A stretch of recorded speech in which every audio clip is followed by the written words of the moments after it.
Dans les coulisses des sports aujourd'hui, nous allons voyager ensemble dans le monde du jet de la balle au panier. Vous le savez, lors de la dernière édition de la Coupe du Congo, une équipe de la ville de Goma est allée créer la sensation jusqu'à atteindre les derniers carrés. Les basketballs évoluent à Pangea au pied du volcan Nyiragongo. Pour en parler, nous recevons le président de la tente urbaine des basketball amateurs de Goma. Nous, le Nord Kivu et le Sud Kivu, nous sommes déjà prêts. Nous sommes en train de nous préparer suffisamment jour après jour pour abriter la 40e édition de la Coupe du Congo parce que ça s'est fait à tour des rôles. Et aujourd'hui, c'est le Nord et le Sud Kivu qui doivent organiser.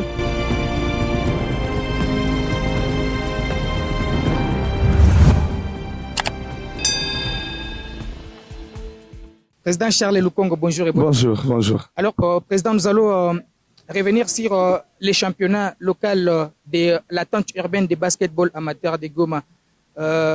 Nous sommes à quel niveau avec la poursuite du championnat? Oui, c'est sûr que le championnat a démarré depuis le 7 janvier. Actuellement, nous sommes en train de jouer la 6e journée qui a pris fin le dimanche 26 février. Et donc, jusque-là, on a déjà joué 50 matchs. Donc, depuis le début, on a déjà joué 50 matchs et il nous reste 33 matchs pour finir la phase aller. Parce que cette saison, il y aura une partie pour la phase aller, il y aura également une autre partie pour la phase retour, ce qui va faire les championnats complets avant les différentes phases des playoffs et la finale. Donc, aujourd'hui, nous sommes à 50 matchs joués en première division et nous sommes en train de finir déjà la 6e journée. Et donc, d'ici le week-end, on va entamer la 7e journée. Et vous comptez finir les championnats quand? En principe, selon la nomenclature, en fait, selon la procédure, les différents championnats locaux à travers les pays doivent prendre fin le 30 juin. Nous sommes en train de nous atteler pour qu'au moins le 30 juin, nous puissions avoir la dernière finale. Si au 30 juin, on ne sera pas prêt, nous pensons demander une dérogation pour 7 jours supplémentaires et donc finir les championnats au plus tard le 7 juillet. Combien de clubs prennent part à cette compétition dans les deux versions, chez les dames et chez les hommes? Oui, actuellement, nous avons 12 équipes chez les garçons. Ce qui est vrai que cette année, on a eu des nouvelles équipes, que ce soit en première division chez les hommes, comme également en première division chez les dames. Mais au moins, chez les garçons, nous avons 12 équipes et chez les dames, nous avons 7 équipes. Comparativement aux années antérieures, il y a eu c'est en fait au niveau de la version féminine où nous sommes retrouvés avec des nouvelles équipes qui sont ajoutées aux 5 qui jouaient déjà les championnats de l'entente. Et chez les garçons, il y a eu, comme d'habitude, il y a des divisions. Il y a la première et la deuxième division. Les champions en division inférieure passent directement à la division supérieure, donc à la première division. Ce qui fait aujourd'hui que nous avons 12 équipes, y compris BBA, qui est les derniers clubs entrés dans notre championnat. Parce que l'autre fois, c'est BBA qui a été vice-champion chez les juniors et donc il accède au championnat d'élite. Donc en général, nous avons 12 équipes chez les garçons, dont un club nouvellement affilié. Et chez les dames, nous avons 7 clubs, dont 2 nouvelles équipes, dont Virunga Féminin qui a intégré en fait les championnats après plusieurs années d'arrêt. Je pense que ça doit être aux environs de 7 ou 8 ans que Virunga Féminin ne participe pas. Mais aujourd'hui, nous avons Virunga Féminin qui participe également au championnat de notre entité. L'engouement du public au stade par rapport à Bukavu, est-ce qu'il y a des avancées significatives? Ce qui est vrai qu'il fallait travailler logiquement sur cet aspect-là, parce qu'il y a un temps où les gens ne s'intéressaient pas trop au basket. Mais actuellement, nous avons réussi quand même à convaincre en fait le public à venir voir les matchs de basket. Raison pour laquelle vous voyez les stadiums commencent à devenir de plus en plus petits. C'est vraiment que le terrain de l'ISC n'est plus à mesure d'accueillir beaucoup de gens. À 800, 900 personnes, déjà le stadium est plein et il faut donc penser comment soit l'agrandir, soit revenir au terrain principal en fait du cercle sportif qui depuis le volcan a eu des problèmes. Mais aujourd'hui, par rapport à Bukavu, on peut se dire que nous avons fait un pas pour attirer en fait les fanatiques, les publics à venir voir les matchs de basket.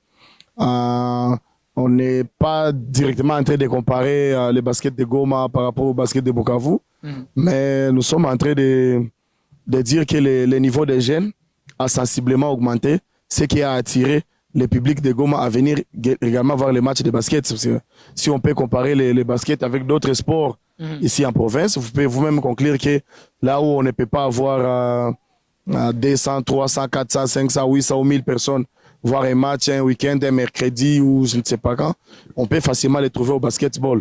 C'est que les gens nous avons créé une dynamique autour duquel la cohésion, les talents se développent et les jeunes ont sensibilisé auprès d'autres personnes que le basket existe et que le basket peut facilement permettre aux gens de se distraire, d'avoir un temps pour lequel ils peuvent vaquer à des loisirs de sport en fait. C'est ce qui nous attire également, nous, à continuer à faire plus pour que ceux qui viennent voir les matchs aujourd'hui, qui ne soient pas déçus. Raison pour laquelle nous faisons de tout pour que les spectacles soient au rendez-vous. Et voilà, chaque jour, les stadiums sont là. Les stadiums commencent à devenir de plus en plus pleins, que ce soit pour les matchs de grande envergure, que ce soit pour les matchs moyens. Nous avons des gens qui viennent voir nos rencontres. Ça nous encourage à continuer toujours à faire plus. Parce que les matchs ne sont pas gratuits et comme les matchs sont payants, et donc c'est aussi un autre investissement qui nous permet de commencer à passer plus par rapport à tout ce qu'on peut investir dans l'arbitrage, à tout ce qu'on peut investir dans la formation, à tout ce qu'on peut investir dans les infrastructures. Et donc, c'est à travers les tickets que les gens payent, ça nous permet de nous développer davantage. Alors, la saison finissante, une équipe de Goma est allée jouer la Coupe du Congo et atteindre même les derniers carrés. Malheureusement, Virunga avait brillé par son absence. Vous étiez parmi les dirigeants qui avaient accompagné cette équipe. C'était quoi les problèmes? En fait, la grande question ce jour-là, c'était un problème de communication ou un problème de planification au niveau du bureau exécutif national. Je ne pouvais pas trop parler, mais en fait, il faut 6-7 mois après, les gens se posent toujours cette question-là. Parce que exactement, nous avions la chance parce que les matchs de demi-finale, nous l'avons joué. Nous avons joué face avec Club les champions, en fait, l'actuel champion en titre. Nous avons joué et perdu les matchs des demi-finales. Il fallait exactement qu'on joue la petite finale face à Chosport et qui devait également nous donner l'avantage de commencer à améliorer sensiblement notre classement. Parce qu'arriver en demi-finale, c'était pour nous le premier exploit parce que ça faisait longtemps qu'on n'a pas joué la demi-finale de la Coupe du Congo de basket. Et au passage, Virunga avait croisé des grandes équipes. Avait croisé. Virunga a réussi à éliminer Mazembe 2 fois.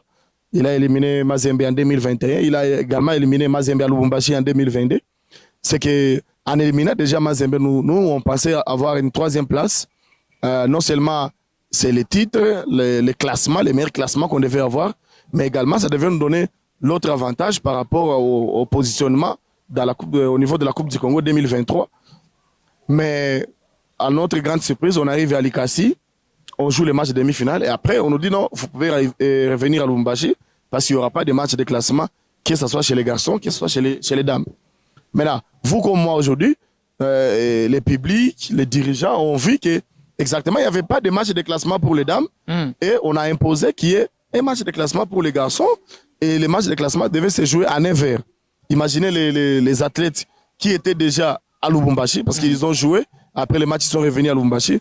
Même si notre équipe allait quitter Lubumbashi à 6h du matin, ils n'allaient pas atteindre Likasi et jouer un bon match à 9h du matin. Donc, c'était un problème purement de l'organisation de la Coupe du Congo. Et même sont conscients qu'ils nous ont causé du tort. Mais moi, je pense que comme cette année, 2023, nous sommes parmi les favoris à l'organisation de la Coupe du Congo, la 40e édition de la Coupe du Congo. Nous pensons encore apporter un peu plus par rapport à l'organisation, par rapport à la manière de communiquer dans une compétition internationale, une compétition de ce genre-là, qui, direct, pour nous, reste une grande déception parce que, sûrement, tous les moyens qu'on a investis pour aller à Likasi, ce n'est pas dormir à Likasi qui devait manquer encore pour nous dire qu'il faut encore revenir à Lubumbashi et de Lubumbashi revenir jouer à Likasi. Parce que ce qui est vrai que Likasi et Lubumbashi, c'est pas comme à Goma et Minova. Non, Goma et Minova ou Goma avec les environs, Sake ou Kibumba. Non, c'est justement et long trajet que les équipes avaient effectué pour arriver à l'ICASI. Et ce sont des moyens conséquents. Et nous sommes au regret d'avoir perdu en fait cette troisième place parce que, comme vous le savez, Showsport, avant d'aller à la Coupe du Congo, venait d'être bâti à Goma. Avec Black Panther. Black Panther chez nous qui était troisième. Et donc, avec Virunga, on avait sûrement la confiance que non seulement on a éliminé Mazembe, on a éliminé Lupopo, on a éliminé tous les grands clubs presque de ces pays. Et ce n'était pas Showsport qu'on devait craindre en fait dans la phase la fatidique phase de classement. Encore quel classement? Les derniers des classements, c'est les troisième place. Nous, sûrement, on est sorti là à l'ICASI avec beaucoup de regrets. Mais je pense que c'est déjà une leçon. Prochainement, on va essayer de planifier la chose que même s'il y a une mauvaise communication au niveau du comité d'organisation, nous, on doit faire tout pour que nous soyons exactement à la hauteur de l'événement. L'organisation de la prochaine Coupe du Congo, désormais une assurance pour la ville de Goma. Oui. Nous avons déjà commencé depuis l'Assemblée générale de la Fédération de l'année 2022 où on nous avait déjà donné les faits verts sur le plan organisationnel. Nous, le Nord Kivu et le Sud Kivu, nous sommes déjà prêts. Nous sommes en train de nous préparer suffisamment jour après jour pour abriter la 40e édition de la Coupe du Congo parce que ça s'est fait en tour des rôles. Et aujourd'hui, c'est le Nord et le Sud Kivu qui doivent organiser. Comme l'autre fois, c'était sur deux villes, Likasi et Lubumbashi. Et nous sommes... en tout cas, nous sommes prêts avec les infrastructures.